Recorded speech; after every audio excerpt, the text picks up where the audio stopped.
नमस्कार, बहुत स्वागत है आप सभी का। आप देख रहे हैं देश दृष्टि और मैं हूं आपके साथ श्रुति अंगद। एक बेहद अहम विषय जिस पर आज चर्चा करेंगे। आपको बताएंगे इस लाइव सेशन में और इस वीडियो में कि आखिरकार वो कौन था जिसे अब डराया जा रहा है, किसे डराया जा रहा है। सॉफ्टवेयर इंजीनियर युवराज मेहता, जिसकी मौत हो चुकी है, जो हमारे बीच नहीं है, लेकिन जिसने उसे आखिरी पल में बचाने की कोशिश की, जो वहां पर मौजूद रहे, उन्हें डराया और धमकाया जा रहा है। आप सोच रहे होंगे उन्हें डराने और धमकाने वाला कौन है। वो कौन है जो अब युवराज मेहता के आखिरी पल में जो साथ रहा, उन चश्मदीदों को भी डरा रहा है। डराने वाले धमकाने वाले ने क्या कहा है, वो सब कुछ इस पूरे वीडियो में खुलासा करेंगे। आप जुड़ जाइए। देखिए, एक बेहद संवेदनशील मामला, और इस पूरे मामले पर जब युवराज मेहता के पिता उस घटना के बारे में जानकारी देते हैं, वो बताते हैं कि किस तरीके से उनका बेटा, जो 2 घंटे से लगातार जिंदगी और मौत के बीच संघर्ष कर रहा था, वो जीना चाहता था, वो उस परिस्थिति में सबसे पहले अपने पिता को कॉल करता है। देखिए, हादसा होता है 105 में, और नोएडा के सेक्टर 105 में यह हादसा हुआ। जब नाले में कार फंस जाती है तो लगातार उसका बेटा वहां से निकलने की कोशिश करता है, यानी कि युवराज मेहता। 11:45 पर यह हादसा हुआ। गुरुग्राम से युवराज अपने घर वापस लौट रहा था और लौटते दौरान यह हादसा होता है।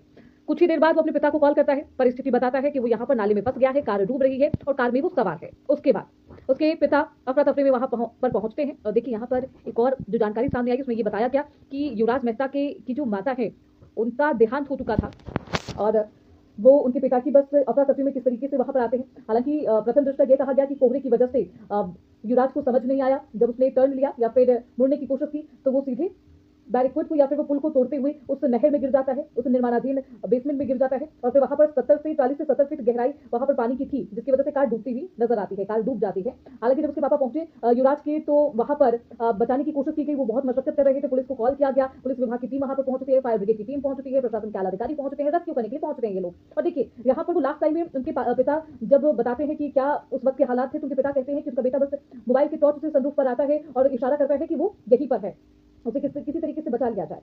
उसके पिता को सब कुछ देख रहे होते हैं। हालांकि प्रशासन के सामने गुहार लगाई जाती है, हाथ पैर जोड़े जाते हैं, लेकिन उसके बावजूद उसे नहीं बचाया जा सका। 2 घंटे की काफी मशक्कत करने के बावजूद भी यहाँ तक प्रशासन वहां पर बहुत निचले स्तर पर वहां पर वो मेहनत की जाती है। ऐसा आरोप लगाया जा रहा है कि प्रशासन के कुछ अधिकारी ये कहते हैं कि पानी ठंडा है, वहां पर सरिया हो सकता है, इसलिए वो वहां पर अभी इस वक्त नहीं जाएंगे। देखिए, 12 भी नहीं बजा था सही तौर पर, लेकिन जब तक रेस्क्यू टीम पहुंची होगी, 12 बज चुका होगा। देखिए, 11:45 में हादसा हुआ, 12 बजे के बाद का ये वक्त होगा। लेकिन सवाल ये है कि इस तरीके से हादसा होता है। और इससे पहले अहम बात यह है, मैं आपको बताऊंगी कि चश्मदीद को किसने धमकाया है, किसने उस पर दबाव बनाने की कोशिश की है, रॉब बनाने की कोशिश की है, सब कुछ बताऊंगी। लेकिन एक बेहद दिलचस्प और सोचने वाली बात यहाँ पर यह है कि 10 दिन पहले 31 दिसंबर को सेम जगह पर ट्रक हादसे का शिकार हो जाती है। और देखिए, ट्रक हादसे का शिकार तो होता है, लेकिन यहाँ पर उसके जो वहां रास्ते का जो किनारा पुल था, वो टूट चुका होता है, लेकिन उसकी मरम्मत नहीं की गई। और 10 दिन बाद 16 जनवरी 2026 को एक और हादसा होता है, और इस हादसे में अब एक व्यक्ति की जान चली गई है। अब सवाल नोएडा प्राधिकरण से है, क्या नोएडा प्राधिकरण सोया रह गया? और इसके बारे में तमाम बार शिकायत की गई, तो आखिरकार क्यों नहीं लोग जागे?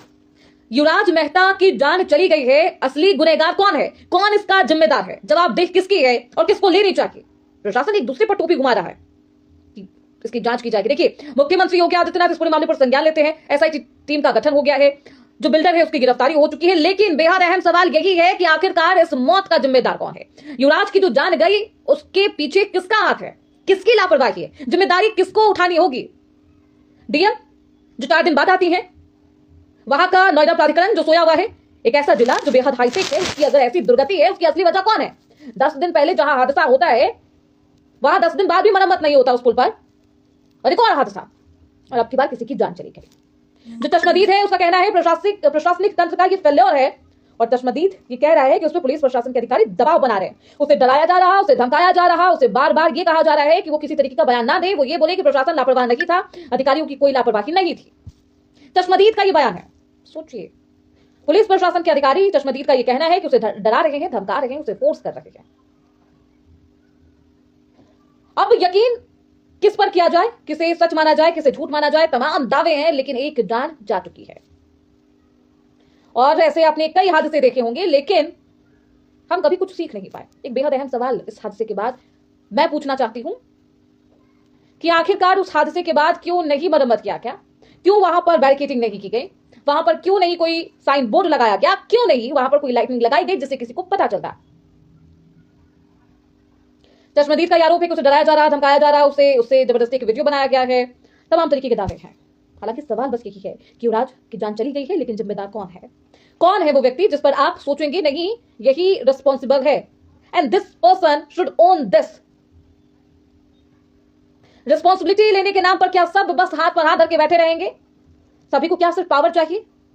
पावर के साथ, किसी भी चीज की शक्ति के साथ आपके पास एक और चीज आती है, जिम्मेदारी, रिस्पॉन्सिबिलिटी। तमाम लोगों की रिस्पॉन्सिबिलिटी अगर आप अधिकारी होते हैं। अगर एक चश्मदीद कह रहा है कि प्रशासनिक तंत्र का यह फेल्योर है, तो सोचने वाली बात है। सोचना चाहिए, समझना चाहिए, सिर्फ पावर, सिर्फ पद नहीं होता, ये एक जिम्मेदारी होती है, अतिरिक्त जिम्मेदारी। और अगर आप, चाहे वो कोई भी हो, इस हादसे के बाद, इस घटना के बाद अगर कोई ये नहीं कह सकता या किसी को ये नहीं बताया जा रहा, ठीक है, जो सीईओ है उन्हें सस्पेंड कर दिया गया है, ठीक, निलंबित कर दिया गया है, उन्हें उनका ट्रांसफर किया गया, उन्हें तबादला दे दिया गया, इस मात्र एक्शन से क्या सब कुछ ठीक हो जाएगा? आपको क्या लगता है? और तमाम जिम्मेदारों को, वो जो अधिकारी हैं, जो एक वरिष्ठ पद पर हैं, उन तमाम लोगों को एक बेहद सिंपल सी एक बात है जो मुझे लगता है आपको जाननी चाहिए, समझनी चाहिए। वो इसलिए क्योंकि ये महत्वपूर्ण है आपके लिए, आपके तमाम अपनों के लिए जिनकी जिम्मेदारी आपके कंधों पर है। युवराज बच सकता अगर वहां पर लापरवाही नहीं बरती जाती, वहां पर बैरिकेड किया जाता, सूचना बोर्ड या साइन बोर्ड लगाया जाता, इसके अतिरिक्त वहां पर लाइटिंग की जाती।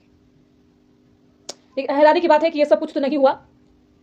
उसके अलावा तमाम आरोप, सियासत, सियासी रंग, आरोप प्रत्यारोप और टोपी घुमाने वाली बातें, उन तमाम अधिकारियों को, तमाम वरिष्ठ अधिकारियों को भी ये समझना होगा कि जब भी आपके पास कोई पावर या आपके पास कोई शक्ति आती है, आपकी जिम्मेदारी और बढ़ जाती है, आप रिस्पॉन्सिबल होते हैं, हर एक चीज की रिस्पॉन्सिबिलिटी आपकी है, आपसे पूछा जाएगा।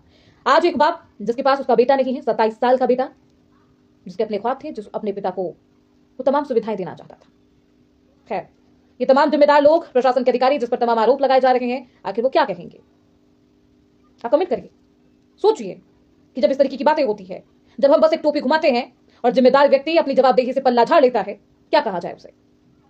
और सिर्फ एक पद जिसके लिए, सरकारी नौकरी के लिए हम आगे पीछे भाग रहे होते हैं, वो सिर्फ एक पद नहीं होता, आपके साथ आपकी जिम्मेदारी तय करता है, आपकी जिम्मेदारी लेकर आता है और उसका निर्वहन करना होगा। एसआईटी टीम का गठन किया गया है, इस पूरे मामले पर जांच की जा रही है। जांच में क्या कुछ अहम खुलासे होते हैं, आगे किन किन पर गाज गिरती है, किन पर क्या कुछ सख्त कार्रवाई होती है, क्योंकि मुख्यमंत्री योगी आदित्यनाथ ने साफ तौर पर कहा है कि इस पूरे मामले पर बेहद सख्त कार्रवाई की जाएगी। फिलहाल क्या कुछ कार्रवाई की जाती है, देखना बेहद महत्वपूर्ण होगा। बहुत शुक्रिया आप सभी का इस लाइव सेशन में जुड़ने के लिए। देखते रहिए देश दृष्टि।